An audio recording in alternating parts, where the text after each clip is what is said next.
श्री राधे राधे। हरे कृष्ण। दोस्तों, क्या आपको भी कभी ऐसा होता है कि आप भगवान की मंदिर जाते हो, भगवान की तरफ आप देखते हो तो आपके आंखों में आंसू आते हैं? या फिर जब भी आप भगवान की कथा सुनते हो, भगवत कथा सुनते हो, तब भी आपके आंखों में आंसू आ जाते हैं? भगवान की भजन गाते हो, कीर्तन गाते हो, तब भी आपके आंखों में आंसू आ जाते हैं। ये क्यों होता है? क्यों आते हैं हम सबकी आंखों में आंसू जब भी हम भगवान का नाम करें, भगवान के दर्शन करें, भगवान के कीर्तन गाएं? तो चलिए जानते हैं क्या है इसका अर्थ। ऐसी कौन सी कारण है जिसकी वजह से हमारे आंखों से इस समय पर आंसू आ जाते हैं? दोस्तों, कथा सुनने के समय या दर्शन करने के समय भगवान की अगर हमारी आंखों से आंसू आए तो इसका कारण कुछ ऐसा है। दोस्तों, एक व्यक्ति तथा एक मनुष्य के पास सबसे ज़्यादा बहुमूल्य जो कुछ भी होता है वो है आंसू। आपके पास सबसे ज़्यादा कीमती चीज़ है अश्रु। दोस्तों, अश्रु ही हमारे जीवन में सबसे ज़्यादा बहुमूल्य और कीमती चीज़ है। और वही अश्रु अगर ठाकुर जी के भाव में आँखों में आ जाए तो आप बिल्कुल भी चिंता मत कीजिए। हमारे पास देने के लिए भगवान को कुछ नहीं है, बस एक आंसू ही है जिसे हम भगवान को रिझा सकते हैं, भगवान को दे सकते हैं। हम भगवान को कितना कीमती चीज़ों से भोग लगाते हैं, कितना कीमती वस्त्र से परिधान तथा श्रृंगार करते हैं, उससे भगवान को कुछ भी नहीं फर्क पड़ता। भगवान को तो फर्क उस समय पड़ते हैं जब आप उनकी यादों में 2 बूंद आंसू गिरा देते हो। हमारे अश्रुधारा से ही पता चल जाते हैं भगवान को कि हम उनसे कितना प्रेम करते हैं। दोस्तों, संसार में कभी अगर विपत्ति आ जाए तो रोना आ जाते हैं। कभी कभी ऐसा होता है कि जीवन में कोई भी इच्छा आपने की हो और वो इच्छा पूरी नहीं हो, तब भी आपको रोना आ जाता है। अर्थात जीवन में कोई भी दुख, दर्द, कष्ट ये सब आते हैं तो ही रोना आ जाता है। लेकिन ये बहुत बहुमूल्य इसलिए है क्योंकि ठाकुर जी की प्रसंग सुनकर के जब आपको रोना आ जाता है या आपकी आंखों से अश्रुधारा बिना कोई कारण के ही बहने लगता है, या फिर भगवत भाव को सुनकर के आपके नेत्र सजल हो जाएं, तो दोस्तों ये कोई सामान्य बात नहीं है।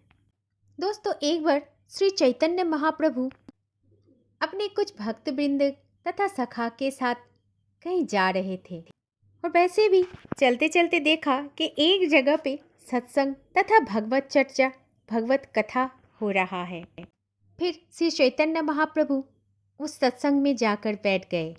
लेकिन वो जो कथा वक्ता थे वो अच्छे ढंग से भगवत जी पाठ नहीं कर पा रहे थे, बस अपने कर्म को जैसे निभा रहे थे। वो कथावाचक की कोई अध्ययन भी नहीं था, ना उनकी वाणी में इतना मिठास था, ना वो अच्छी तरह से भगवत जी का पाठ कर रहे थे। और फिर चैतन्य महाप्रभु के जितने भी शिष्य तथा सखा थे उन सभी को ये कथावाचक की कथा कुछ खास नहीं लग रहे थे।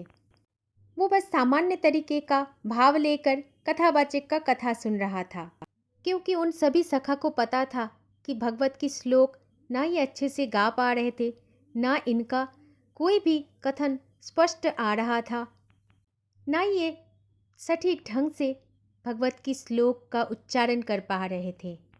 लेकिन महाप्रभु श्री चैतन्य देव यही कथावाचक की कथा को सुनकर दोनों भुजा को उठाकर बहुत ही भगवान के प्रति, ईश्वर के प्रति भाव विभल होकर नेत्रों से अविराम अश्रुधारा बह रहे थे उनके। श्री चैतन्य महाप्रभु की ऐसी भाव को देखकर कुछ शिष्य ने पूछा कि महाप्रभु, आज जो कथा में हम लोग गए थे, ना तो प्रभु उस कथावाचक के मन में कोई भाव था, न कथा में कोई आनंद था, न उस कथावाचक की कथा में भागवत की श्लोकों का उच्चारण सही था, ना ही कथावाचक का कोई ज्ञान था। तो फिर प्रभु आप इतने भाव विभल कैसे हो सकते हैं? कैसे आप इतने भाव विभल होके नाच रहे थे, अनर्गल अश्रुधारा बहा रहे थे? प्रभु कैसे रस ले रहे थे उस कथावाचक की कथा से? तब महाप्रभु जी एक बात कहते कि क्या आप लोग वक्ता को परखने हेतु सत्संग में गए थे या सत्संग की कथा सुनने गए थे, भगवान के नाम कीर्तन को सुनने गए थे। लेकिन हमारी स्थिति तो कुछ और था। जब जब उनके मुख से कृष्ण का नाम उच्चारण हो रहा था, तब तब ही मुझे ठाकुर जी का कोई ना कोई रूप जरूर दिखता था, और वही रूप को मैं चित्र में बिठा करके अपने नयनों में समाहित करके बस आंखें बंद करके उस रूप का आनंद ले रहा था। मेरा चित्त में प्रेम भर जाता। इसी कारण मेरे नेत्रों से अनर्गल अश्रुधारा बहने लग गया था।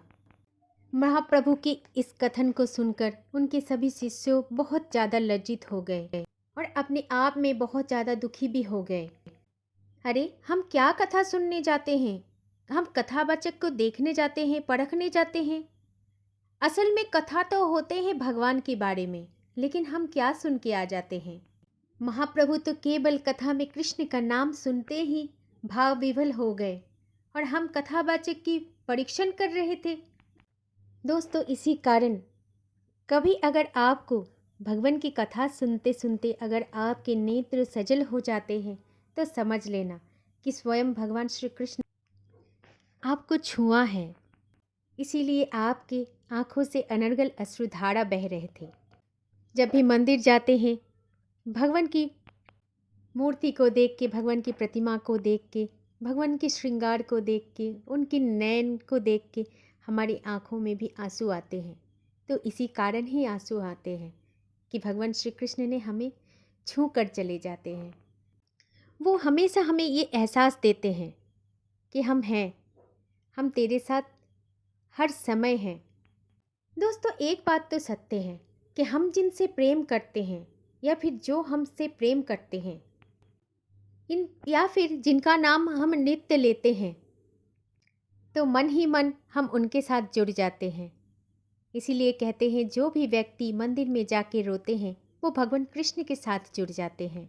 कभी आपको ऐसा महसूस हुआ कि भगवान के दर्शन करते हैं तो ऐसा लगा कि आज मैं अपने अत्यंत निकट या फिर अपने आप से हम मिल रहे हैं?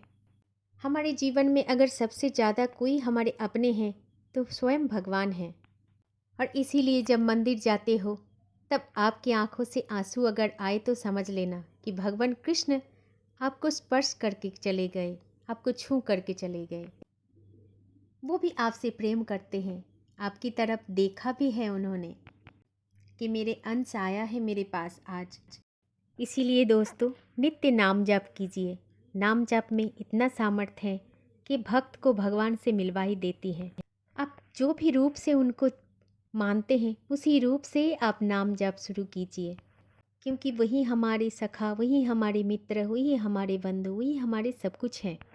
जिस दिन इस बात को हम सब समझ जाएंगे, उस दिन से हमारे मन को कोई भी कष्ट या फिर दुख नहीं होगा।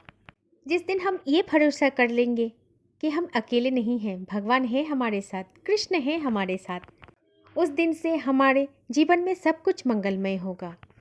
यकीन मानो दोस्तों, दुख में भी हंस पड़ोगी। और जब भी आपकी आंखों से अश्रु आएगा तो समझ लेना ये कृष्ण विरह की अश्रु है।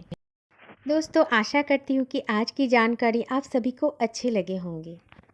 वीडियो को शेयर करना ना भूलें। कमेंट बॉक्स में राधे राधे जरूर लिखिए। श्री राधे राधे। जय श्री कुंज बिहारी। जय जय श्री हरिदास। हरे कृष्ण।